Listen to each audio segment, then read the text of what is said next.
প্রাণপ্রিয় শিক্ষার্থী বন্ধুরা, আজকে তোমাদের আসলে কোনো না কোনো প্রবলেম হচ্ছেই তোমাদের টাইমে। আজকে আমি তোমাদের টাইমে নিতে পারি নাই। আজকে শহীদ বুদ্ধিজীবী দিবস, বেশ কিছু প্রোগ্রাম ছিল। কুসুমকলি, প্রিয় শিক্ষার্থী বন্ধুরা,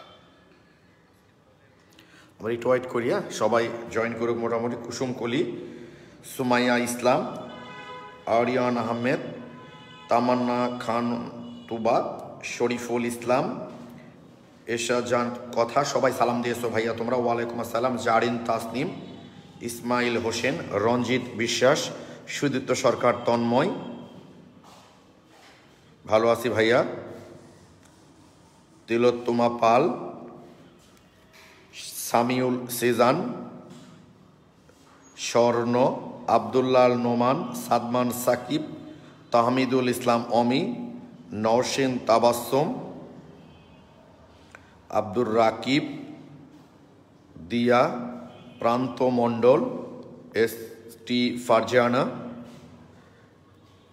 তিলোত্তমা পাল আদাব বলেছে, আদাব ভাইয়া। আল শারিয়ার রোকন, গোলাম ইয়াজদানি, মাইশা ফারজানা, মৌমিতা, শাকিল আহমেদ, আবু হুরাইরা, রাফিউল হাসান রাফি, স্বর্ণ, অনেককে বোধহয় নোটিফিকেশান দিয়েছ, থ্যাংক ইউ। আশরাফুল আলম, ইকবাল হোসেন রকি, সিরাজুল ইসলাম, সাখওয়াত হোসেন, রবি হাসান, নাইমুর রহমান নাইম, রজব আলী, ফারহান মাসুক। আমরা একটু ওয়েট করি, তাই না ভাই? মোটামুটি আর 20 সেকেন্ডের মতো ওয়েট করবো, আমরা তারপর ক্লাসটা শুরু করব।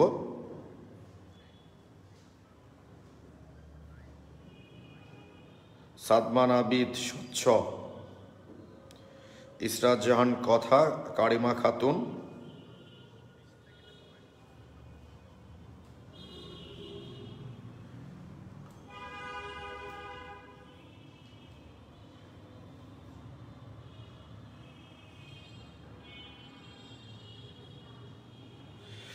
ওকে। যেহেতু টাইমগুলো আসলে চেঞ্জ করা হচ্ছে, এই জন্য শিক্ষার্থীদের উপস্থিতি খুব কম। এটা আসলে তোমাদের বুঝতে লাভ নাই। হুট করে একটা করে প্রবলেম হয়ে যাচ্ছে ভাইয়া, কি করব বলো? ওকে, উপস্থিতি কমই হবে এই কারণে।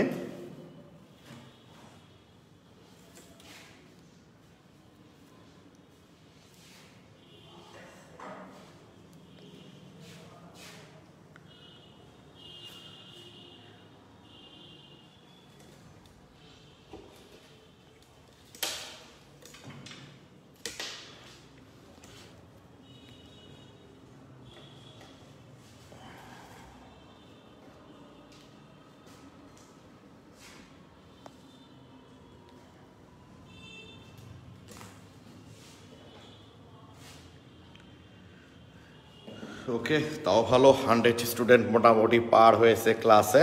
একটু বয়াটা সেট করে দেখি কি অবস্থা হবে। ওকে, তো সাউন্ডের কি অবস্থা ভাই? বয়াটা সেট করলাম তো। তাও ভালো, 100 স্টুডেন্ট মোটামুটি পার হয়েছে ক্লাসে। একটু বয়াটা সেট করে দেখি কি অবস্থা ভাই। ওকে, তো সাউন্ডের কি অবস্থা ভাই? ঠিক আছে, ওকে। দেখো ভাইয়া, ওকে, সাউন্ড বোধহয় ক্লিয়ার, তাই না? আচ্ছা, তোমরা ম্যাক্সিমাম স্টুডেন্ট 3 নাম্বার অঙ্কটা, সরি 82 নাম্বার অঙ্কটাতে প্রবলেম বলেছ, তাই না? 82 নাম্বার, 82 না, সরি 82 বোধহয়, হ্যাঁ 82, তাই না? 82 নাম্বার অঙ্কে তোমাদের প্রবলেম হয়েছে। এটা নিয়ে আমি এখন বিস্তারিত আলোচনা করব। আমি আশা করি আজকের আলোচনার পর তোমাদের আর কারো কোনো প্রবলেম থাকবে না। ওকে, 82 নাম্বার অঙ্কটাতে কি বলেছে ভাই? অঙ্কটা আমি তুলে নিই, যদিও তোমাদের ইয়েতে আসেই, আমি তারপরও তুলে নিচ্ছি। এখানে বলেছে এসটিপিতে একটি গ্যাসের ঘনত্ব দেওয়া আছে। দেখো ভাইয়া, একটু এসটিপিতে এসটিপিতে একটি গ্যাসের ঘনত্ব দেওয়া আছে, এসটিপিতে একটা গ্যাসের ঘনত্ব বলা আছে, 82 নম্বর অঙ্ক করছি আমরা। এসটিপিতে একটি গ্যাসের ঘনত্ব দেওয়া আছে 1.15 গ্রাম পার লিটার, তাই না? বলছে 27 ডিগ্রি সেলসিয়াস তাপমাত্রায়, 27 ডিগ্রি সেলসিয়াস তাপমাত্রায় 700 মিলিমিটার পারদ চাপে গ্যাসটির অনুসমের বর্গমূল, এত চাপে গ্যাসটির অনুসমের আরএমএস বেগ, আমাদেরকে আরএমএস বেগ বের করতে বলছে, তাই না? এটা বের করতে বলছে। ভালো করে খেয়াল করো ভাইয়া, তোমাদের কাছে একটা রিকোয়েস্ট যে তোমরা নিজেদের মধ্যে আলোচনাগুলো করো না, বুঝছো? তাহলে আমি তোমাদেরকে যে বুঝাচ্ছি বা তোমরা বুঝতে পারছো কিনা এই বিষয়গুলো দেখতে ভাই আমাদের খেয়াল হবে। ওকে, তোমরা ভাই প্লিজ একটু আলোচনা নিজেদের মধ্যে করো না। তো এসটিপিতে একটি গ্যাসের ঘনত্ব এত হলে, এত তাপমাত্রায় এত চাপে গ্যাসটির আরএমএস বেগ কত? খেয়াল করো ভাইয়া, আমরা যখন C = 3RT, অ্যাকচুয়ালি 3RT/m, তাই না? এটা যখন প্রতিপাদন করি তোমাদের নিশ্চয়ই মনে আছে, এখানে তো ছিল আসলে 3PV/m, তাই না? এই যে PV = 1/3 mnc²। তো এখান থেকে যখন আমরা এই বর্গমূল গড় বর্গবেগের সমীকরণটা প্রতিপাদন করি, আমরা PV এর পরিবর্তে RT বসিয়েছিলাম, তাই না? দেখো PV = RT, অর্থাৎ এই মোলার গ্যাস দ্রবককে তুমি যদি যে কোনো তাপমাত্রাতে গুণ করো না কেন, সেটার চাপ এবং আয়তনের গুণফলের সমান হবে। এটা দ্বারা তো এটাই মিন করে, তাই না, যে মোলার গ্যাস দ্রবককে তুমি যে কোনো তাপমাত্রাতে গুণ করো, তাহলে ওই তাপমাত্রায় চাপ এবং আয়তনের গুণফলটা কি হবে? সমান হবে। যেমন তোমরা ট্রাই করতে পারো ইচ্ছে করলে, আর এর মান মনে করো 0.0821, ঠিক আছে? তো তাপমাত্রা 273 কেলভিন। তো খেয়াল করে দেখো, এই দুটা গুণ করে দেখো, এই পি আর ভি এর গুণফলের সমান আসবে। পি হলো 1, ভি হলো 22.4, গুণ করে দেখবা তোমরা 22.4 আসবে, ঠিক আছে? তো পিভি = RT, এই কারণে আমরা এটা লিখি, তোমরা এটা গুণ করে দেখতে পারো। ওকে, তো আমরা যখন এখান থেকে প্রতিপাদন করি C = 3PV, তাই না? PV/m, তাহলে √3P m/v। তাহলে খেয়াল করো ভাই, এমটা যখন আণবিক ভর, তাহলে ভিটা অবশ্যই মোলার আয়তন, মানে 22.4 লিটার। এম যখন আণবিক ভর, ভিটা তাহলে অবশ্যই কি? মোলার আয়তন। তাহলে পিটা কি? অবশ্যই প্রমাণ চাপ, অর্থাৎ = 3P/d। তার মানে আমার এটা যখন আণবিক ভর, দেখো ভাই ভি এর সাথে আণবিক ভর যখন ভাগ করছি, তাহলে পিটা কিন্তু আমার এখানে কি হচ্ছে? 1 atm হচ্ছে, প্রমাণ চাপ হচ্ছে। অর্থাৎ আমি যখন এই সূত্র দিয়ে কোনো অঙ্ক করব, অবশ্যই মাথায় রাখবা চাপটা কিন্তু প্রমাণ চাপ বসাইতে হবে। চাপটা কি বসাইতে হবে এখানে? প্রমাণ চাপ। ওকে, আমরা এখন এই অঙ্কে চলে আসব। এখন এসটিপিতে গ্যাসের ঘনত্ব দেওয়া আছে এত, 27 ডিগ্রি সেলসিয়াস তাপমাত্রা ও 700 চাপে গ্যাসটি আরএমএস বেগ কত? এইটা আমার দেখার কোনো দরকারই নাই, চাপের সাথে আমার কোনো সম্পর্ক নাই। কেন? দেখো C = √3RT/m, এই সূত্র দিয়ে যখন আমি অঙ্ক করব, তাহলে এমটা আমার জানা নাই, কারণ গ্যাসটার নাম বলা নাই। তো আমরা এখান থেকে সহজে এমটা বের করে নিতে পারি। ঘনত্ব সমান ভর ভাগ আয়তন। ভর যদি আণবিক ভর হয়, আয়তনটা তাহলে কি হবে? মোলার আয়তন। তা আমি যদি তাপমাত্রা চেঞ্জ করে ফেলি বা আয়তন ওভাবেই চেঞ্জ হবে, ঘনত্বটা আমার ওভাবেই চেঞ্জ হয়ে যাবে, ওটা নিয়ে টেনশন নাই। তাহলে m = ঘনত্ব কত আছে? 1.15 ইন্টু, আমরা এসটিপিতে যেহেতু করছি 22.4, = কত আসতেছে একটু দেখে নিই ভাই আমরা। 1.15 ইন্টু 22.4 = 25.76। দেখো ভাই, আমরা মানটা বসাই দিতে পারি এখানে। 3 আর এর মান হচ্ছে 8.314 ইন্টু তাপমাত্রা। আমাদের কত তাপমাত্রায় মানটা বের করতে বলেছে? 27 ডিগ্রি সেলসিয়াস তাপমাত্রায় বের করতে বলছে। আর এসটিপিতে ঘনত্ব দেওয়া আছে, এই এসটিপিতে যেহেতু 1 মোলের আয়তন 22.4 লিটার, সেইটা দ্বারা আমরা গুণ করে আণবিক ভরটা পেয়ে গেছি। কিন্তু আমাকে মান বের করতে বলছে 27 ডিগ্রি সেলসিয়াস তাপমাত্রায়, অর্থাৎ 300 কেলভিন বাই আণবিক ভর কত পেয়েছি আমরা 25.76 যেহেতু এসআই এককে আমরা আর এর মানটা বসিয়েছি মোলার ভরটা আমাদের কেজি বসাইতে হবে তাহলে কত আসতেছে একটু দেখি ভাই আমরা 3 × 8.314 × 300 ভাগ 25.76 10⁻³ এইটাকে রুট করতে হবে তাই তো equal to 538.95 538.95 metre per second আরো অন্যভাবেও করা যায় সেটা আমি করে দিব আগে এভাবে যে করলাম এইটা বুঝতে পেরেছো কিনা প্লিজ একটু বলো উজ্জ্বল ভাই আপনি তো রাজশাহীতে নাই বুঝছেন আপনাকে খুব মিস করছি ভাই হ্যাঁ থ্যাংক ইউ উজ্জ্বল ভাই এখন কোথায় আপনি তোমরা আমাকে প্লিজ একটু বলো যে এই সূত্র দিয়ে যে আমরা করলাম এইভাবে তোমরা অঙ্কটা বুঝতে পেরেছো কিনা প্লিজ একটু জানাও ওকে তামিম লিখেছো ক্লিয়ার সুদীপ্ত সরকার তন্ময় ক্লিয়ার উজ্জ্বল ভাই আপনাকে রিয়েলি আমি খুব মিস করছি হ্যাঁ রাজশাহীতে থাকলে সবসময় দেখা না হলো মনে হয় আপনি রাজশাহীতে আছেন বাট চলে গেছেন আমি আপনাকে খুব মিস করছি আচ্ছা তামিম সুদীপ্ত সরকার তন্ময় ক্লিয়ার অনিকা তাবাসসুম অঙ্কনা ক্লিয়ার তিলোত্তমা পাল ক্লিয়ার লাবণ্য ক্লিয়ার হ্যাঁ কুসুম কোহলি থ্যাংক ইউ ভাই তুমি সবগুলো অঙ্ক সলভ করে গ্রুপে পোস্ট দিয়েছো তোমাকে অনেক thanks Shariful Islam clear Nazmul Shakib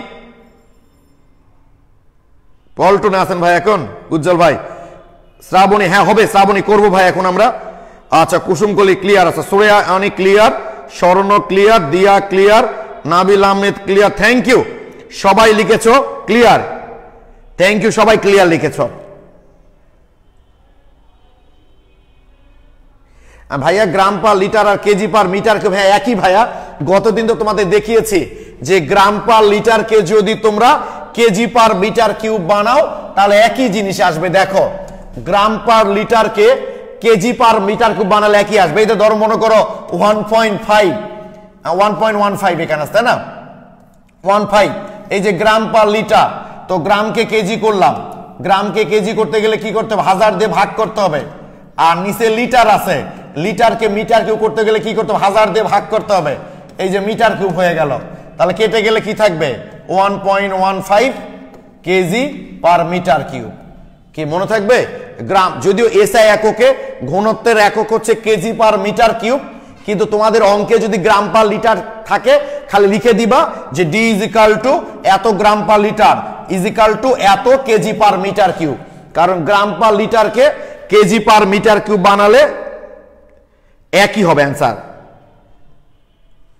okay thank you তাহলে আমরা আরেকটু অন্য সূত্র দিয়ে অঙ্কটা করে ফেলতে পারি তোমরা অনেকেই কমেন্ট করেছো তিনটায় তোমাদের ক্লাস আছে আমি ভাইয়া তিনটার আগে শেষ করে দিব আমি আসলে 12:30 মোটামুটি 1টা পর্যন্ত প্রোগ্রাম হবে আমি 1টা তোমাদের টাইম দিতে পারতাম কিন্তু 1:30টায় নামাজ আছে আবার ভাবলাম যে 3টায় 4টায় 5টায় 6টায় এই টাইমগুলোতে ক্লাস দিলে তোমাদের আবার অন্য প্রাইভেট থাকে তো আমার কাছে মনে হলো যে 2টার সময় কারো প্রাইভেট থাকার কথা না এই জন্য ভাই আমি 2টার সময় তোমাদের ক্লাসটা দিয়েছি আমি 3টার আগে শেষ করে দেবো আজকে ক্লাস অসুবিধা নেই যাদের 3টায় অন্য জায়গায় প্রাইভেট আছে কোনো প্রবলেম হবে না ওকে আমি শেষ করে দিব এইবার দেখো আমরা ইচ্ছে করলে ঘনত্ব দিয়েও করতে পারি যে আমরা নিশ্চয়ই জানি d1 t1 is equal two d2 t2 তো আমরা এসটিপি তে ঘনত্ব দেওয়া আছে তাহলে আমি d2 টা বের করতে পারি তাহলে এসটিপি তে অর্থাৎ প্রমাণ তাপমাত্রায় 273 ঘনত্ব কত আছে 1.15 আর কত তাপমাত্রায় বের করতে হবে আমাকে 27 ডিগ্রি সেলসিয়াস তাপমাত্রায় ঘনত্ব মানে 300 তাহলে কত আসতেছে দেখি একটু এখানে 273 গুণ 1.15 ভাগ 300 তাহলে এখানে আসতেছে ভাই 1.0465 গ্রাম পার লিটার তাহলে আমাদের অঙ্কটা কি দাঁড়ালো এখন 27 ডিগ্রি সেলসিয়াস তাপমাত্রায় ঘনত্ব দেওয়া আছে তাহলে আমরা বর্গমূল গড় বর্গবেগ বের করে ফেলতে পারি কিভাবে c √3p/d আমি তোমাদের কি বললাম চাপ আমার দেখার কোনো দরকার নাই চাপ সব সময় এই সূত্রটা প্রতিপাদনই করেছি আমরা প্রমাণ চাপে তাহলে চাপটা কত হবে 3 * 101.325 * 10⁻³ আর ঘনত্ব কত আছে এখানে বের করেছি আমরা 1.04 6.5 ওই যে গ্রাম পার লিটারকে কেজি পার মিটার কিউব বানালে একই জিনিস হয় 3 গুণ 101.325 10 টু দি পাওয়ার 3 ভাগ 1.0465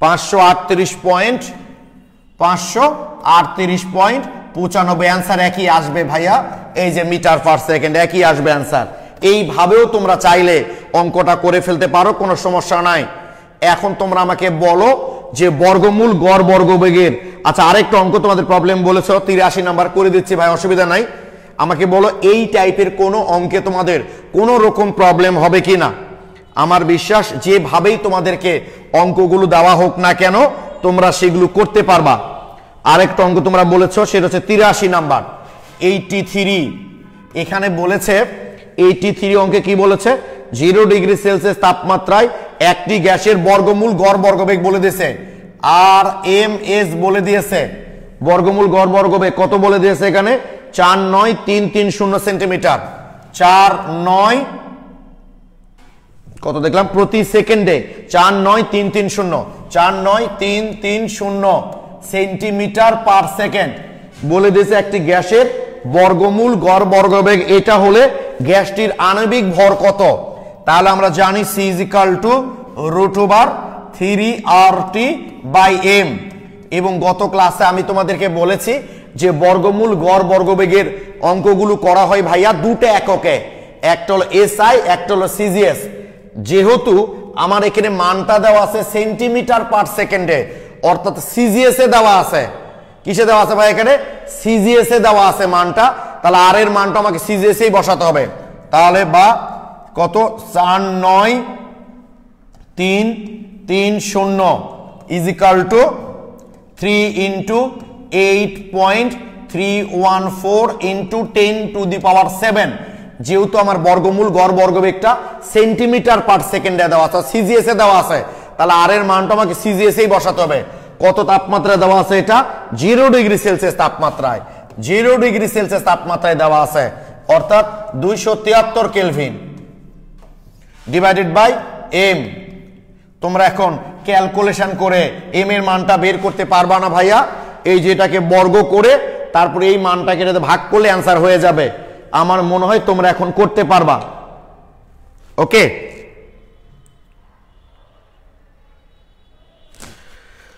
84 নাম্বারটা কি এসছে ভাইয়া তোমার বলছো 20 ডিগ্রি অসুবিধা নাই ভাই 84 নাম্বারটা 20 ডিগ্রি আসলে কোনো অসুবিধা নাই 19.99 দেখো না বিভিন্ন জুতার দোকানে কি লেখা থাকে 1799 টাকা আসলে ওটার দাম 1800 টাকা ঠিক আছে তো 1799 শুনতে একটু কম লাগে 1700 ভাব আসে আর কি 1700 ঘরে চলে আসে ওটা কোনো পার্থক্য নাই তো এখানেও তাই ভাই 19.99 আর 20 এর মধ্যে কোনো পার্থক্য নাই আচ্ছা রঞ্জিত বিশ্বাস লিখেছো ভাইয়া মিটার পার সেকেন্ড দিলে হবে না কেন অবশ্যই হবে ভাইয়া তাহলে এখানে আর এর মানটা তুমি এখানে তাহলে আর এর মানটা এটা বসানো যাবে না এটা বসাতে হবে তাহলে এটাকে 100 দিয়ে ভাগ করে তুমি মিটার পার সেকেন্ড করতে হবে এই ক্ষেত্রে এমটা আসবে কিন্তু কেজিতে ওইটাকে আবার হাজার দিয়ে গুণ করে তোমাকে গ্রাম করতে হবে রঞ্জিত বিশ্বাস তুমি যদি এটাকে এটা যেহেতু মান সেন্টিমিটার পার সেকেন্ডে দেওয়াই আছে অঙ্কে তুমি কেন ভেজাল করতে যাবা যদি ভেজাল করতেই যাও তাহলে 100 দিয়ে ভাগ করে মিটার পার সেকেন্ড বানাবা আর এর মানটা এসআই বসাবা তখন আণবিক ভরটা আসবে কেজিতে মানে মোলার ভরটা আসবে আসলে কেজিতে হাজার দিয়ে গুণ করে আবার গ্রাম করতে হবে তো ভেজাল করা তো দরকার নাই রঞ্জিত যেহেতু এখানে ভাই আমাদের সেন্টিমিটার পার সেকেন্ডে মানটা দেওয়া আছে CGS এ দেওয়া আছে আমি কেন ইচ্ছা করে ঘাড়ে বাঁশ নিব ঠিক আছে ক্লিয়ার আমার মনে হয় 85 নাম্বারটা যারা প্রবলেম বলেছো তাদের এখন আর প্রবলেম হওয়ার কথা না 85 ও দু একজন বলেছে আমি দেখলাম আমার মনে হয় প্রবলেম হওয়ার কথা না রঞ্জিত ব্যাপারটা বুঝতে পেরেছো কিনা বলো তো ভাই একটু হ্যাঁ বুঝেছি থ্যাংক ইউ তা আমি তো অমি লিখেছি 1800 টাকা দিলে দোকানদার 1 টাকার চকলেট দেয় ওকে অমি তুমি বোধহয় দু একটা প্রবলেমের কথা বলেছো ভাই থিওরি আমরা সবগুলি অ্যান্সার করব আগে অঙ্কটা একটু শেষ করে নিই ভাই তাহলে বর্গমূল গড় বর্গবেগের অঙ্কটা আমাদের কমপ্লিট হয়ে গেল কমপ্লিট তোমরা কি জানো বোল্টজম্যান ধ্রুবক কাকে বলে বোল্টজম্যান ধ্রুবক বোল্টজম্যান ধ্রুবক দেখো তো ভাইয়া, ধরো এসআই এককে আর এর মান কত? এসআই এককে আর এর মান হলো 8.314 জুল পার কেলভিন পার মোল, তাই না? এইটা হলো আমাদের এসআই এককে আর এর মান। তাহলে জুল পার কেলভিন পার মোল মানে 1 মোলের ক্ষেত্রে এটা আর এর মান। তাহলে একটা অণুর ক্ষেত্রে কি হবে ভাই বলতো? একটি অণুর ক্ষেত্রে আর এর মানটা কি হবে? একটি অণুর ক্ষেত্রে আর এর মানটা কি হবে বলতো ভাই? তাহলে নিশ্চয় একটা অণুর ক্ষেত্রে আর এর মান হবে R/Na। স্বাভাবিক, অ্যাভোগাড্রো সংখ্যাতে ভাগ করলে তো হয়ে যাবে। অর্থাৎ এসআই এককে যদি আমরা মানটা বের করতে চাই তাহলে 8.314 বাই 6.023 ইন্টু 10⁻23, এখানে যে মানটা আসবে এটা একটা অণুর ক্ষেত্রে, তখন এককটা হবে আমাদের এখানে joule per kelvin per molecule. কিন্তু একটা অণুর জন্য, এই একটা অণুর জন্য গ্যাস দ্রবকের যে মান ভাইয়া সেটাকেই বলা হয় বোলসম্যান ধ্রুবক। এইটাকে আমরা কে দ্বারা প্রকাশ করি? ওকে, একটা অণুর জন্য গ্যাস দ্রবকের যে মান সেটাকেই বলা হয় বোলসম্যান ধ্রুবক।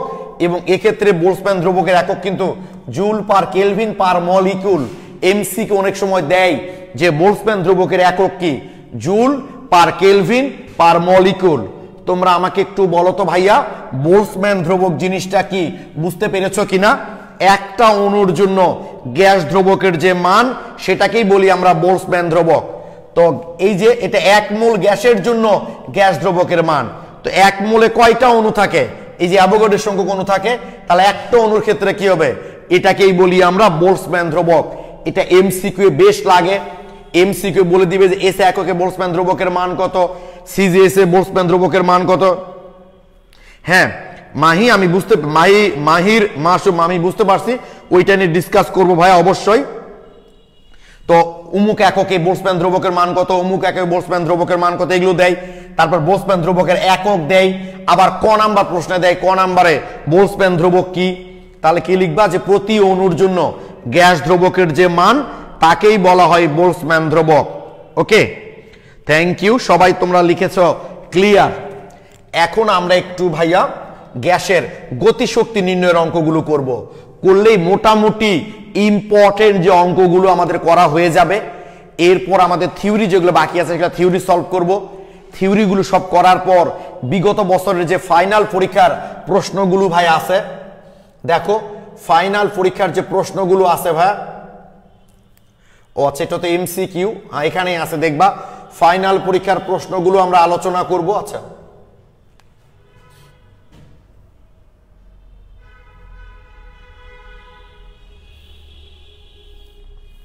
এই যে ভাই ফাইনাল পরীক্ষা, এই যে ফাইনাল পরীক্ষার যে প্রশ্নগুলো আছে দেখতে পাচ্ছ তো, তাই না? এই যে ফাইনাল পরীক্ষার যে প্রশ্নগুলো আছে সেগুলো আমরা আলোচনা করব, এগুলো আলোচনা করব আমরা। ওকে, তারপর এগুলো প্রশ্ন হয়ে গেলে আমাদের এমসিকিউ আলোচনা করব আমরা। ক্লিয়ার?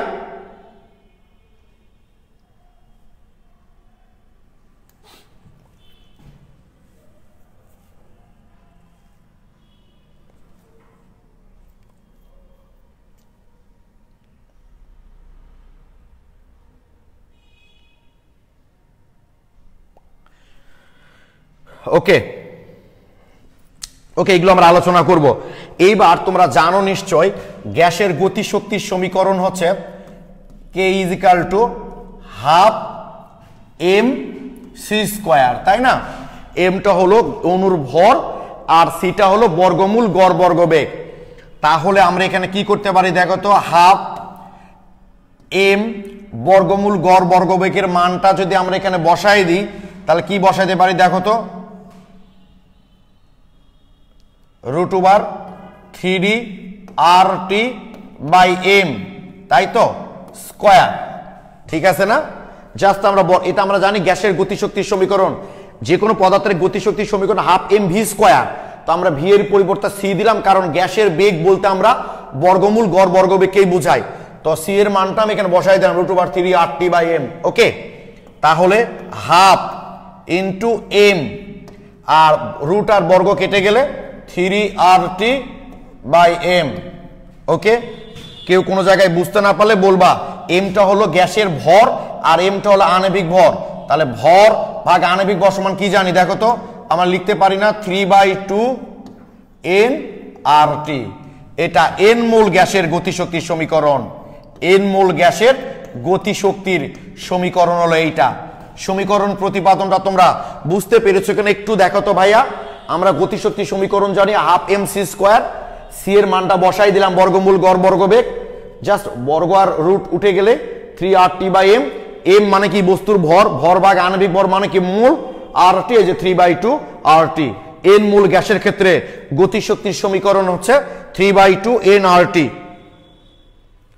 রঞ্জিত বিশ্বাস না ভাই অধ্যায় শেষের দিকে না, আরো বেশ কিছু থিওরি আছে, অঙ্কগুলা মোটামুটি শেষের দিকে এসছে। তাই পরিবেশ রসায়ন জিনিসটা কি সেইটা তো আলোচনাই করতে পারলাম না। আমরা তো এতদিন ধরে সব অঙ্কগুলো নিয়ে কথা বলতেছি, তাই না? পরিবেশ রসায়ন নিতে তেমন কথাই হয়নি। এই আগামী ক্লাস থেকে আমাদের, আগামী বা পরের ক্লাস থেকে শুরু হবে কেবল পরিবেশ রসায়ন। সবাই ক্লিয়ার ভাই? ক্লিয়ার কি ভাই? থ্যাংক ইউ, সবাই তোমরা লিখেছো ক্লিয়ার। তো আমরা তাহলে একটু ফাইনালি চলে যাই।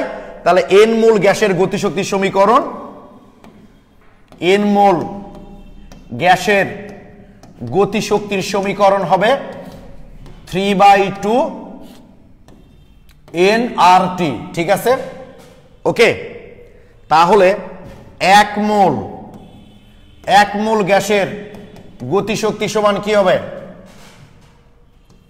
3/2 RT। ওটা হলো n মোল গ্যাসের গতিশক্তি। তাহলে এটা হলো এক মোল গ্যাসের গতিশক্তি। তাহলে এক মোল গ্যাস, তাহলে একটি অণুর গতিশক্তি কাইনেটিক এনার্জি, তাহলে একটা অণুর গতিশক্তি কি হবে? 3/2 nRT। ওকে, এটা একটি অণুর, কারণ এক মোলের গতিশক্তি এইটা হয়, তাহলে একটা অণুর কি হবে? অ্যাভোগাড্রো সংখ্যাতে ভাগ হবে।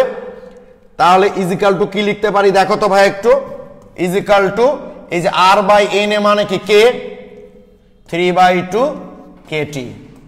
কারণ এমসিকিউ দিতে পারে, সব প্রতিপাদনগুলি জানতে হবে আমাদের, এমসিকিউ দিতেই পারে যে কোন সমীকরণটি সঠিক কোনটি সঠিক নয়। কি ঠিক আছে?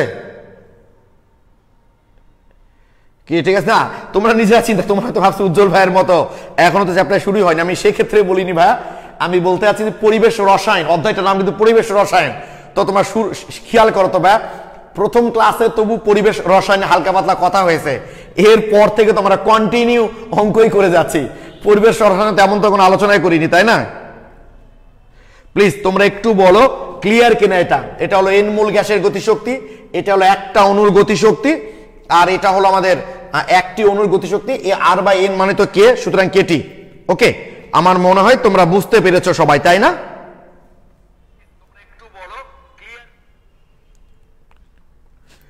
একটি অণুর গতিশক্তি, কুসুম কলি আরেকবার ভাইয়া শেষের দিকে, এক মোল লেটটা ও এক মোল গ্যাসের গতি, তাহলে n এর মান 1, তাহলে n এর মান যদি 1 হয় তাহলে কি হচ্ছে 3/2 RT। কুসুম কলি বুঝতে পারছো ভাইয়া যে n মোলের গ্যাসে তো n, তাহলে এক মোলের ক্ষেত্রে কি n এর মান 1, তাহলে n এর মান যদি 1 হয় তাহলে কি আসবে 3/2 RT। আর এক মোলে কয়টা অণু থাকে? অ্যাভোগাড্রোর সংখ্যক, তাহলে একটা অণুর ক্ষেত্রে কি হবে? 3/2 nRT। আর R/na মানেই তো আমরা জানি কে। কুসুম কলি এখন কি বুঝতে পেরেছো ভাইয়া? বলো দেখি প্লিজ, একটু বলো আমাকে। জাস্ট আমি যখন তোমাদেরকে বলবো কমেন্ট করো, তখন একটু কমেন্ট করো ভাইয়া, কারণ আমি তো তোমাদের চোখগুলো দেখতে পাচ্ছি না। অফলাইন ক্লাসে থাকলে হয় কি তোমাদের ফেস, তোমাদের চোখ, এগুলো দেখে আমি বুঝতে পারি যে তোমার পড়াটা বুঝতে পেরেছো কিনা।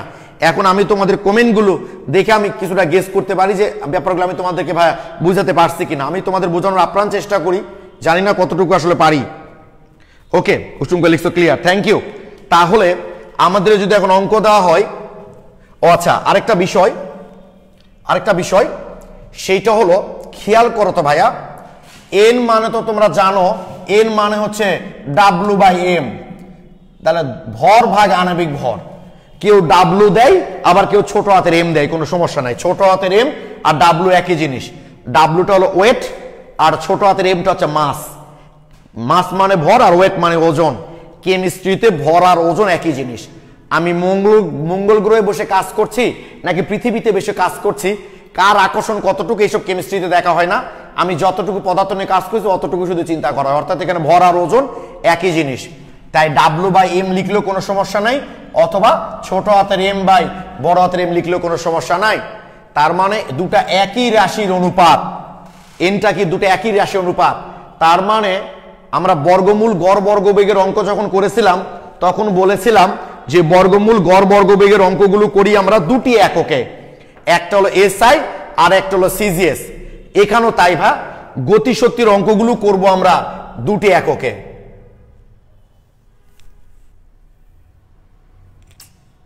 খুব প্রবলেম বোর্ডে, বুঝছো?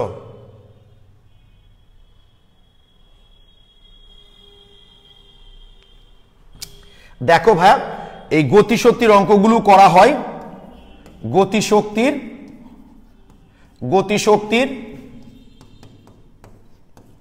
অঙ্কগুলো করা হয় দুটি এককে। গতিশক্তির অঙ্কগুলো করা হয় দুটি এককে, একটা হলো SI যেখানে শক্তির একক হচ্ছে জুল, আর একটা হচ্ছে CGS যেখানে শক্তির একক হচ্ছে আর্গ। কি মাথায় থাকবে যে গতিশক্তির অঙ্কগুলো করি আমরা দুটি এককে।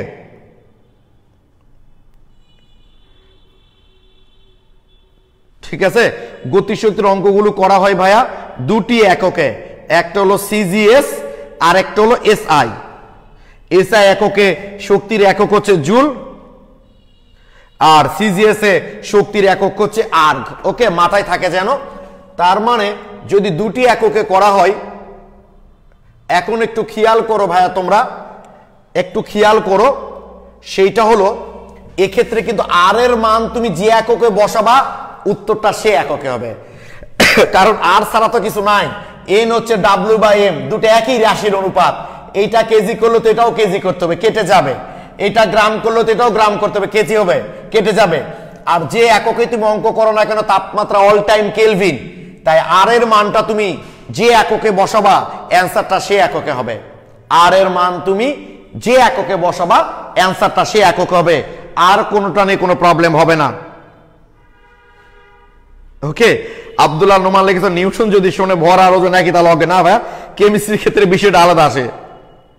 ওকে, আচ্ছা, তাহলে একটা অঙ্ক আমরা করতেই পারি যে 27 ডিগ্রি সেলসিয়াস তাপমাত্রায় 27 ডিগ্রি সেলসিয়াস তাপমাত্রায় 27 ডিগ্রি সেলসিয়াস তাপমাত্রায় 5 গ্রাম অক্সিজেনের 27 ডিগ্রি সেলসিয়াস তাপমাত্রায় 5 গ্রাম অক্সিজেনের গতিশক্তি নির্ণয় করো। গতিশক্তি বা গড় গতিশক্তি একই জিনিস, কিন্তু মানগুলো তো গড়ই বের করা হয়। কিরে তোমরা দেখো তো, অনেকে আবার কনফিউজড হয়ে যায়। হাফ এম সি স্কোয়ার, সিটা কি ছিল? বর্গমূল গড় বর্গবেগ। তাই তোমাদের গতিশক্তিও তাই, গতিশক্তি বলুক আর গড় গতিশক্তি বলুক একই জিনিস কিন্তু।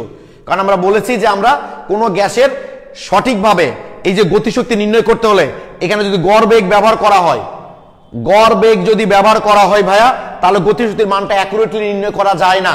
তাই আমরা বর্গমূল গড় বর্গবেগ ব্যবহার করি।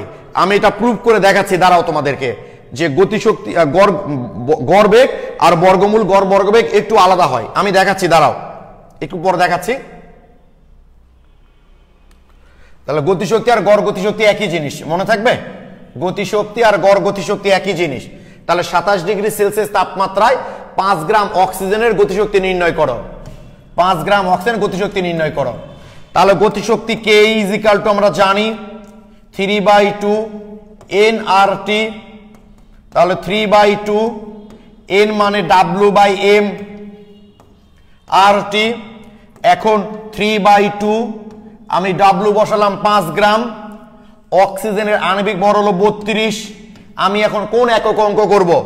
আমি তো আর এর মানটা 8.314 বসাই, তাহলে অ্যান্সার জুলে আসবে। কত তাপমাত্রা? 27 ডিগ্রি মানে 300 কেলভিন। তাহলে অ্যান্সারটা কত আসে একটু দেখি।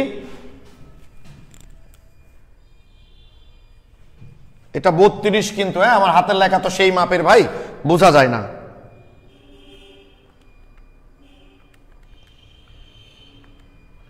8.314।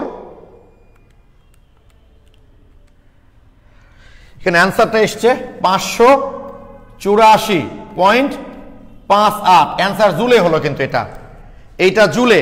তো একে 10⁷ দিয়ে গুণ করলে তো আর্গে হয়ে যাবে, অথবা তুমি তো আর্গে বের করতে চাও অবশ্যই বের করতে পারবা। দেখো আমি এখন সিজিএস এ বের করছি, তাহলে 3/2 ডাব্লু কত 5/32 ইন্টু, আর তো কিছু নাই, 8.314 ইন্টু 10⁷ ইন্টু 300।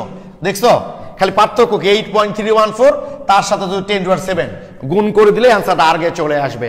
অর্থাৎ আর এর মানটা তুমি যে এককে বসাবা অ্যান্সারটা সে এককে চলে আসবে। আমাকে প্লিজ একটু তোমরা বলো ব্যাপারটা তোমরা ক্লিয়ার কিনা, ব্যাপারটা ক্লিয়ার কিনা। আমি গত ক্লাসে আমার মনে হয় তোমরা বুঝতে পেরেছো, ঠিক আছে, যে আমরা এই গতিশক্তির অঙ্কগুলো করি দুটি এককে, একটা হলো সিজিএস আর একটা হলো এসআই। ওকে, সিজিএস এবং এসআই।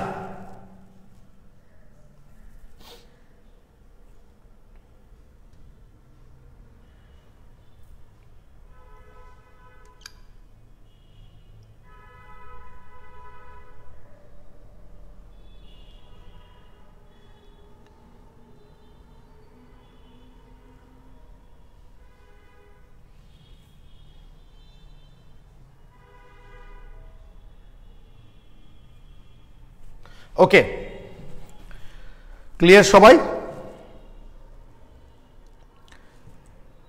থ্যাংক ইউ, সবাই বুঝতে পেরেছ।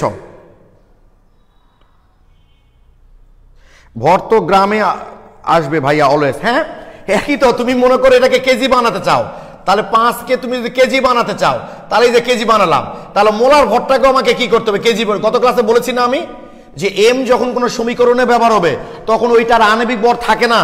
এম যখন কোনো সমীকরণে ব্যবহার হবে, এম যখন কোনো সমীকরণে ব্যবহার হবে তখন সেইটার আণবিক ভর থাকে না, সেটা মোলার ভর হয়ে যায়। তো উপরে যদি তুমি কেজি করো তাহলে নিচেও কেজি করতে মোলার ভর, আলটিমেটলি তো কেটেই যাবে। এই জন্য বললাম ভাই আর এর মানটা তোমরা যে এককে বসাবা অ্যান্সারটা সে এককে বসবে। ওকে, একটু চিন্তা করো তোমরা, আমার মনে হয় তোমরা বুঝতে পারবা, কোনো টেনশন নাই। ওকে, আর আমি তো আসি ভাইয়া তোমাদেরকে হেল্প করার জন্য। আমি কখনোই চাই না যে আমার স্টুডেন্টরা কোনো ব্যাপারে বিপদে পড়ুক। আমি তোমাদের জন্য যেটা করি ভাই তোমাদের ভালোর জন্য। হয়তো দেখবা মাঝখানে আমি যে 2টা ক্লাস ডিলিট করি তোমাদের পড়তে দেখবা তোমাদের ক্লাসে নিয়ে আসার জন্য, এবং 2টা ক্লাসে কিন্তু সলভ ক্লাস ছিল, খুব বেশি গুরুত্বপূর্ণ ছিল না। জাস্ট দেখো গত দিনের ক্লাসটা, আজকে আমি ক্লাসে আসার আগে দেখলাম 885টা মনে ভিউয়ার হয়েছে, অথচ আমার গ্রুপের সদস্য প্রায় 1300-র কাছাকাছি, অথচ ভিউয়ার হয়েছে 800 সামথিং। তার মানে কি বাকিরা ক্লাসটা এখনো দেখেনি, তার মানে কি ওই ক্লাস দেখতে দেখতে আমাদের আরেকটা ক্লাস চলে আসলো মাঝখান থেকে। আমার কিন্তু কিছু হবে না ভাই, আমি এভাবেই তোমার কোর্সটা শেষ করে দিব, বাট প্রবলেমটা তুমি ফেস করবা, পরবর্তীতে তোমারই খারাপ লাগবে।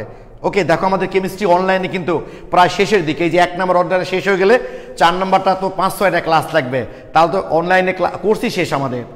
কি কথা বুঝতে পেরেছো ভাইয়া? এই কারণে মাথায় রেখো যে যা হবে তোমারই, ভালো হলো তোমার, খারাপ হলো তোমারটাই। কিন্তু হ্যাঁ আমি জানি তোমরা অনেকে আসো যারা রেগুলার। হ্যাঁ কুসুমগুলি, সন্ধি তাপমাত্রাগুলো তোমাদেরকে অবশ্যই মনে রাখতে হবে। সন্ধি তাপমাত্রাগুলো আমি দিয়েছি, মনে রাখতে হবে। আজকে অঙ্কের হোমওয়ার্ক হলো তোমাদের 86 পর্যন্ত তো হয়ে গেছে তাই না? তোমাদের অঙ্কের হোমওয়ার্ক হলো ভাই এখন।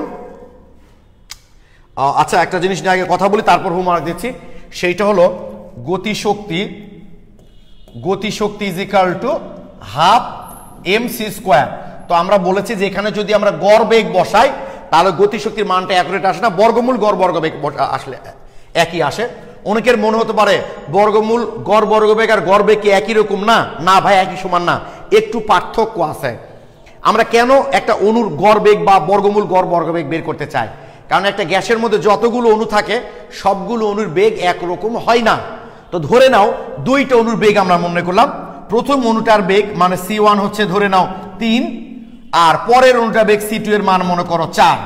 তাহলে গড় বেগ কত হবে এখানে দেখো তো ভাই, এখানে গড় বেগটা হবে 3 যোগ 4 যোগ 2, এটা আসবে তাই না? এইটা আসবে আমাদের। একটু দেখি কত আসতেছে গড় বেগ, 3 যোগ 4 ভাগ 2।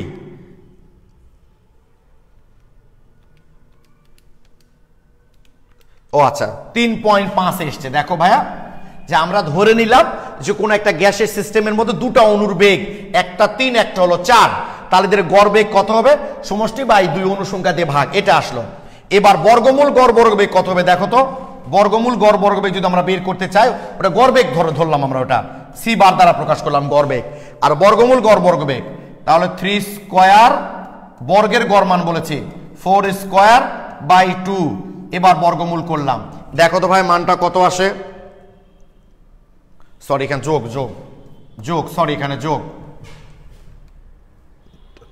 9 যোগ 16, তাই তো, ভাগ 2 রুট অ্যান্সার। দেখো মান এসছে ভাই 3.54। দেখছো মান কিন্তু অ্যাকুরেট আসতেছে না, একটু কম বেশি হচ্ছে, একটু কম বেশি হচ্ছে। এই যে গড় বেগ হলো এটা, বর্গমূল গড় বর্গবেগ হলো এটা। অনেক সময় এমসিকিউ কিন্তু দেয় ভাই এগুলো, জানো যে একটা সিস্টেমের গ্যাসের মধ্যে দুইটা অণুর বেগ দেওয়া হলো, তাদের গড় বেগ কত, তাহলে গড় করবা, আর বর্গমূল গড় বর্গবেগ কত, যে বের করলাম। তোমরা বিষয়টা ক্লিয়ার কিনা দেখছো? গড় বেগ এসছে আমাদের এইটা, আর বর্গমূল গড় বর্গবেগ এসছে এইটা। বিষয়টা কি বুঝতে পেরেছো? মান একরকম আসে না, একটু পার্থক্য হয়, ঠিক আছে?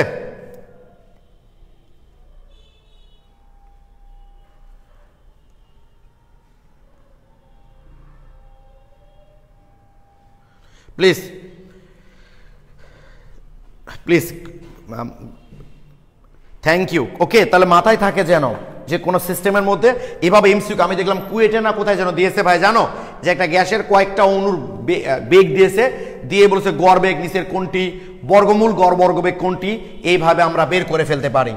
তাহলে এই মোটামুটি আমাদের অঙ্কের হোমওয়ার্ক হচ্ছে তোমাদের আজকে। অঙ্কের হোমওয়ার্ক পেজ নাম্বার 43, আমি এখন একটু থিওরি দেখাবো। পেজ নাম্বার 43 নাম্বার পেজের 87 থেকে 43 পেজের 87 থেকে 90, 4টা অঙ্ক তোমাদের হোমওয়ার্ক। 43 নাম্বার পেজের 87 থেকে 90 এই কয়টাই তোমাদের হোমওয়ার্ক। ওকে, হোমওয়ার্ক। আচ্ছা, গতদিন আমি তোমাদের গ্যাসের গতিতত্ত্বের স্বীকার্যগুলো পড়তে দিয়েছিলাম, তো তোমরা অনেকেই এগুলো কিন্তু ভাই আদর্শ গ্যাসের ক্ষেত্রে প্রযোজ্য।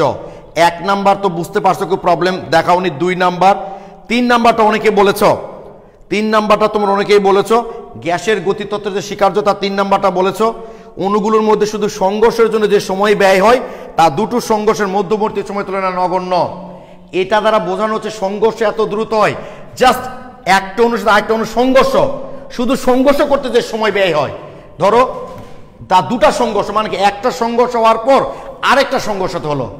এই একটা ধরো আমি এই যে ধরো এটা একটা বোর্ড, এই যে সংঘর্ষ হলো, তারপর আরেকটা সংঘর্ষ হলো, একটা সংঘর্ষের পর আরেকটা সংঘর্ষ হতে গেলে যে সময়টা ব্যয় হয় সেটা মানে দুটা সংঘর্ষের সময় যেটা, তার তুলনায় শুধু সংঘর্ষের জন্য যে সময়টা ব্যয় হয় সেটা অতীব নগণ্য। মানে ধাক্কাটা তো দ্রুত হয়, যে একটা ধাক্কার পর আরেকটা ধাক্কা আসতে যে সময়টা ব্যয় হয় তার চেয়ে খুবই নগণ্য।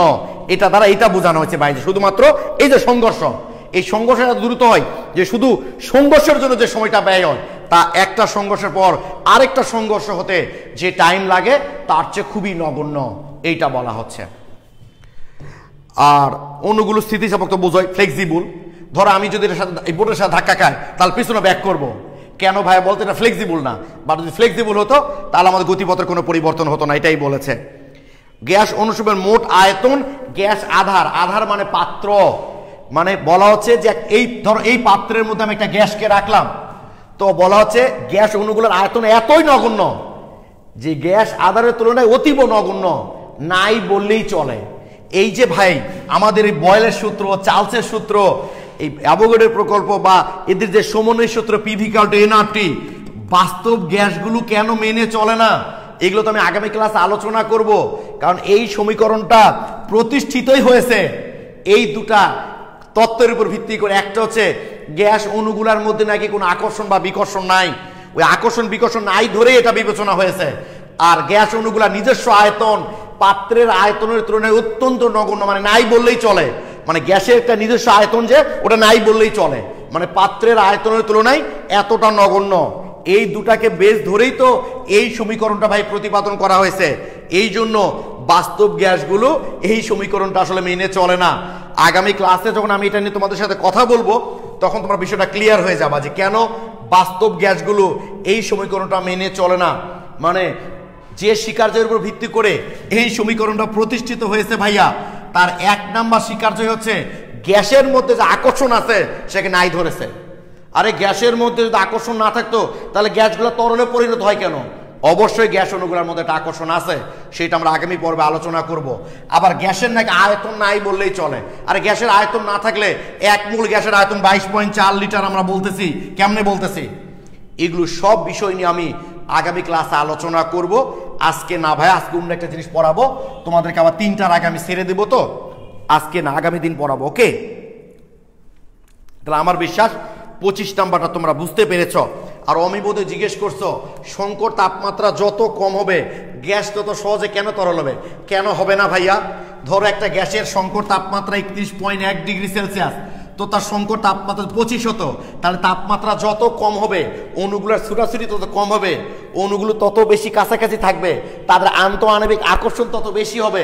আর আন্তঃআণবিক আকর্ষণ যত বেশি হবে অবশ্যই গ্যাসগুলাকে তত সহজে তরলে পরিণত করা যাবে। এই জন্য সংকট তাপমাত্রা বা সন্ধি তাপমাত্রা যত কম হয় গ্যাস অণুগুলাকে তত সহজেই তরলে পরিণত করা যায়। ওকে, এইবার আমরা আরেকটা থিওরি পড়ব, সেটা হলো জুল থমসন প্রভাব। জুল থমসন প্রভাব। জুল একজন বিজ্ঞানী, থমসন একজন বিজ্ঞানী, বুঝছো? সবসময় একসঙ্গে কাজ করে, তো তাই প্রভাবটার নাম হচ্ছে জুল থমসন প্রভাব। যেমন উজ্জ্বল জুয়েল শিক্ষালয়, বুঝতেছো না ভাই? উজ্জ্বল একজনের নাম, জুয়েল একজনের নাম, একসঙ্গে তারা কাজটা করে, তাই নামটা হচ্ছে উজ্জ্বল জুয়েল শিক্ষালয়। ওরকম আর কি জুল থমসন প্রভাব।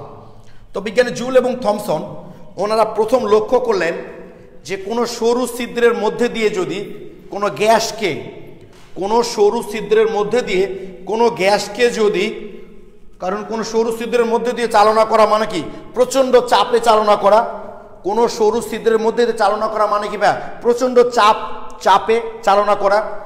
তো কোনো সরু ছিদ্রের মধ্যে দিয়ে যদি কোনো গ্যাসকে চালনা করে হঠাৎ করে আমরা বাইরে বের করে নিয়ে আসি, তো সরু ছিদ্রের মধ্যে দিয়ে চালনা করে বাইরে যখন বের করব, তার মানে কি গ্যাসের চাপ তো কমে গেল, ফলে চাপ কমে গেলে গ্যাসের আয়তন বেড়ে যাবে।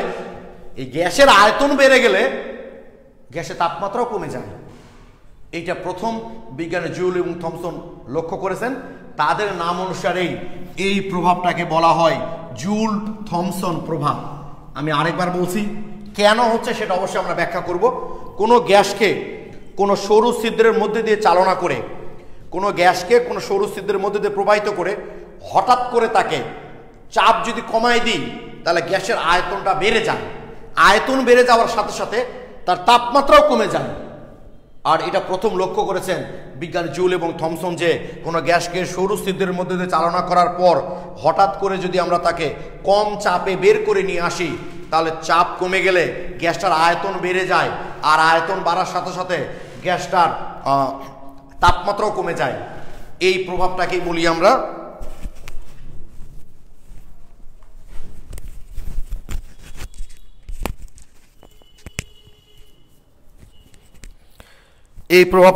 ভাই আমরা জুল থমসন প্রভাব।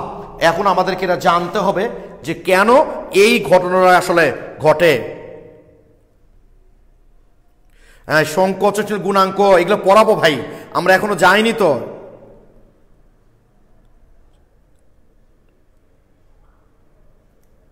ওকে, এখন কথা হচ্ছে কেন এটা হয়, কেন এই জিনিসটা হয় যে আয়তন বাড়ার সাথে সাথে গ্যাসের তাদের আয়তন বাড়ার সাথে সাথে কেন তাদের চাপগুলো আসলে কমে যায়, তাপমাত্রা কমে যায়। কারণ হচ্ছে ভাইয়া দেখো, গ্যাস যখন তাদের আয়তনটা যখন বেড়ে যায় তখন কিন্তু তারা তাদের আন্তঃআণবিক আকর্ষণ বলের বিরুদ্ধে কাজ করে।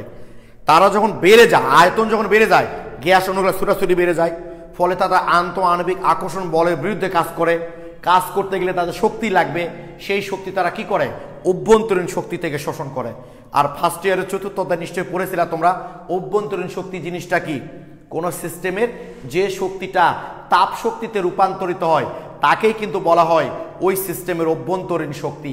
তাহলে আমি আবারও বলছি, গ্যাসকে যখন হঠাৎ করে নিম্ন চাপে বের করা হয়, কি বললাম ভাই, নিম্ন চাপে বের করা হয়, তখন কি হয় ভাই জানো, তখন এটা আয়তন বাড়ে, আয়তন বাড়ার সাথে সাথে তাদের গ্যাসগুলো আন্তঃআণবিক আকর্ষণ বলের বিরুদ্ধে কাজ করতে হয়, কাজ করতে গেলে শক্তি লাগে, এই শক্তি তারা কই পায়, অভ্যন্তরীণ শক্তি থেকে শোষণ করে, আর ফলে অভ্যন্তরীণ শক্তি কমে যায়। তাই অনেক সময় এমসিকিউ দেওয়া হয়, জুল থমসন প্রভাবের মূল কারণ কি, অভ্যন্তরীণ শক্তির ব্যবহার, অভ্যন্তরীণ শক্তির ব্যবহার। জুল থমসন প্রভাবের মূল কারণ হচ্ছে অভ্যন্তরীণ শক্তির ব্যবহার। মনে থাকবে ভাইয়া তোমাদের, জুল থমসন প্রভাবের মূল কারণ হচ্ছে অভ্যন্তরীণ শক্তির ব্যবহার। অর্থাৎ আয়তন যখন বেড়ে যায়, আয়তন বেড়ে গেলে অণুগুলাকে তাদের আন্তঃআণবিক আকর্ষণ বলের বিরুদ্ধে কাজ করতে হয়, কাজ করতে গেলে তাদের শক্তি লাগে, এই শক্তি তারা কই পাবে, অভ্যন্তরীণ শক্তি থেকে শোষণ করে, আর অভ্যন্তরীণ শক্তি তখন কমে যায়, আর অভ্যন্তরীণ শক্তি তো যে শক্তিটা তাপ শক্তিতে রূপান্তরিত হয়, ফলে তাপমাত্রা কমে যায়। তাই এমসিকিউ দেওয়া হয় যে জুল থমসন প্রভাবের মূল কারণ কি, অভ্যন্তরীণ শক্তির ব্যবহার। মাথায় থাকে যেন, জুল থমসন প্রভাবের মূল কারণ হচ্ছে অভ্যন্তরীণ শক্তির ব্যবহার। এখন কথা হচ্ছে, কোন একটা গ্যাস কি অবস্থায় আছে না আছে, তুমি তাকে জোর করে নিয়ে এসে জুল থমসন প্রভাব অ্যাপ্লাই করলে কিন্তু ভাই হবে না।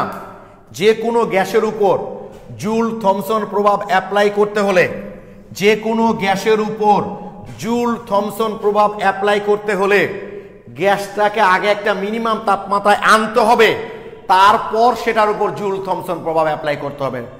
মাথায় থাকে যেন, যে কোনো গ্যাসের উপর জুল থমসন প্রভাব অ্যাপ্লাই করতে হলে গ্যাসটাকে আগে একটা মিনিমাম তাপমাত্রায় নিয়ে আসতে হবে, তারপর সেটার উপর জুল থমসন প্রভাব অ্যাপ্লাই করতে হবে। ওই মিনিমাম তাপমাত্রায় না আনা পর্যন্ত সেটার উপর জুল থমসন প্রভাব তুমি অ্যাপ্লাই করতে পারবা না। বাহ্যিকভাবে যে তাপমাত্রায় আনার পর কোন একটা গ্যাসের উপর জুল থমসন প্রভাব অ্যাপ্লাই করতে হয়, তাকেই বলা হয় উৎক্রম তাপমাত্রা। উৎক্রম তাপমাত্রা মাথায় থাকে যেন তোমাদের, এটা যে তাপমাত্রায় আনার পর কোন একটা গ্যাসের উপর জুল থমসন প্রভাব অ্যাপ্লাই করা হয়, যে তাপমাত্রায় আনার পর কোন একটা গ্যাসের উপর জুল থমসন প্রভাব অ্যাপ্লাই করা হয়। শর্তগুলো কি ভাইয়া? এই যে শর্ত, এটাই বলছি ভাইয়া কুসুমকলি, এটাই শর্ত ভাইয়া, যে কোনো গ্যাসের উপর জুল থমসন প্রভাব অ্যাপ্লাই করতে হলে গ্যাসটাকে আগে একটা মিনিমাম তাপমাত্রায় আনতে হবে, তারপর তুমি জুল থমসন প্রভাব অ্যাপ্লাই করতে পারবা। যে মিনিমাম তাপমাত্রায় আনার পর কোন একটা গ্যাসের উপর জুল থমসন প্রভাব অ্যাপ্লাই করা হয়, সেটা হচ্ছে উৎক্রম তাপমাত্রা। এবং মজার ব্যাপার হলো, হাইড্রোজেনের সন্ধি তাপমাত্রা আর উৎক্রম তাপমাত্রা একটু দেখো ভাইয়া, এই যে দেখো,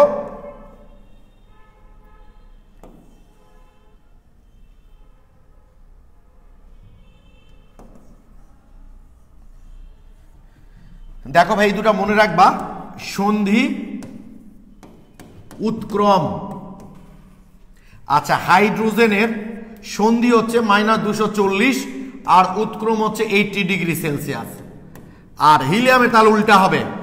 তাহলে হিলিয়ামের সন্ধি হচ্ছে একটা কাকতালীয়, উৎক্রমই হচ্ছে সন্ধি হচ্ছে -80 ডিগ্রি, উৎক্রম হচ্ছে -240 ডিগ্রি, এটা একটু মনে রাখবা, তাহলে আর উল্টা পাল্টা হবে না। ওকে, অর্থাৎ হাইড্রোজেনের যেটা সন্ধি তাপমাত্রা, হিলিয়ামে সেটা উৎক্রম তাপমাত্রা, আর হাইড্রোজেনের যেটা উৎক্রম তাপমাত্রা, হিলিয়ামে সেটা সন্ধি তাপমাত্রা। চিন্তা করছো, হাইড্রোজেনের উৎক্রম তাপমাত্রা কত? -80। হিলিয়ামের উৎক্রম তাপমাত্রা কত? -240। হাইড্রোজেন এবং হিলিয়ামের উৎক্রম তাপমাত্রা মান এত কম যে বাহ্যিকভাবে কোনো গ্যাসের তাপমাত্রা এত কমে আনাই সম্ভব না। তাই এই হিলিয়াম আর হাইড্রোজেনের উপর কিন্তু ভাইয়া জুল থমসন প্রভাব প্রযোজ্য নয়। এই জন্য হিলিয়াম এবং হাইড্রোজেনের উপর জুল থমসন প্রভাব প্রযোজ্য নয়। তোমরা মাথায় রাখবা, হাইড্রোজেন ও হিলিয়ামের উৎক্রম তাপমাত্রার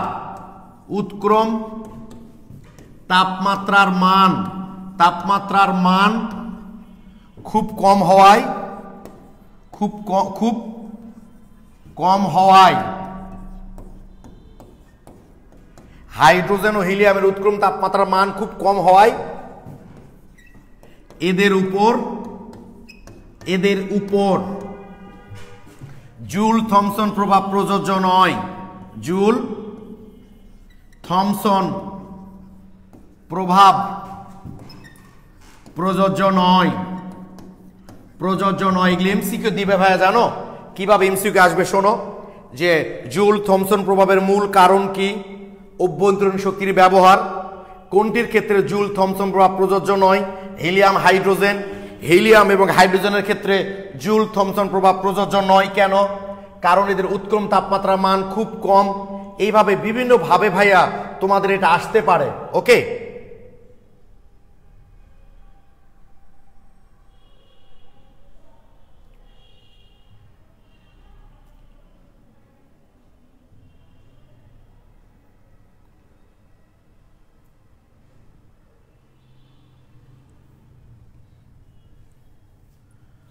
একটু দেখো তোমাদের দিয়েছে এগুলো,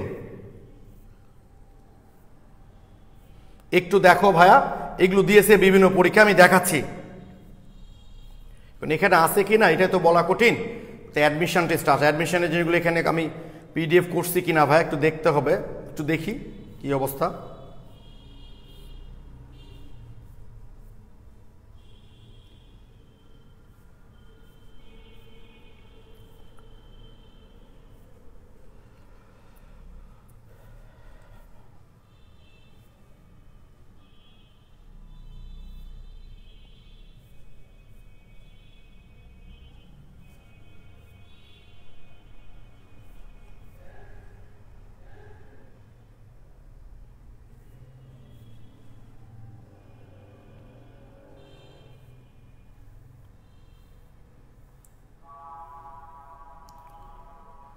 এই যে দেখো পেয়েছি একটা আমরা, এটা কত নাম্বার পেজ?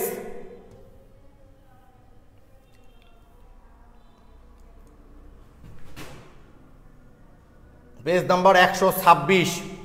126 নাম্বার পেজটা বের করো ভাইয়া। 126 পেজে দেখতে পাচ্ছি একটা এমসিকিউ আমরা। 126 নাম্বার পেজে দেখো, এই যে 14 নাম্বার, সাধারণ অবস্থায় হাইড্রোজেনের ক্ষেত্রে জুল থমসন প্রভাব প্রযোজ্য নয় কেন? কারণ হলো এর উৎক্রম তাপমাত্রার মান খুব কম। কি ঠিক আছে?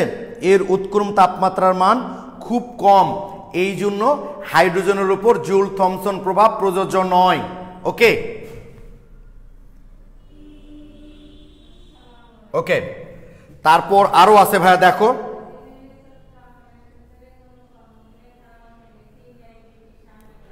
আরো আছে, দেখো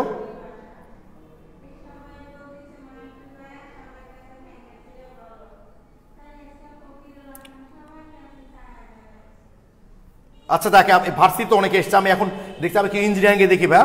দেখো বুয়েটও এখান থেকে প্রশ্ন দিয়েছে কিভাবে।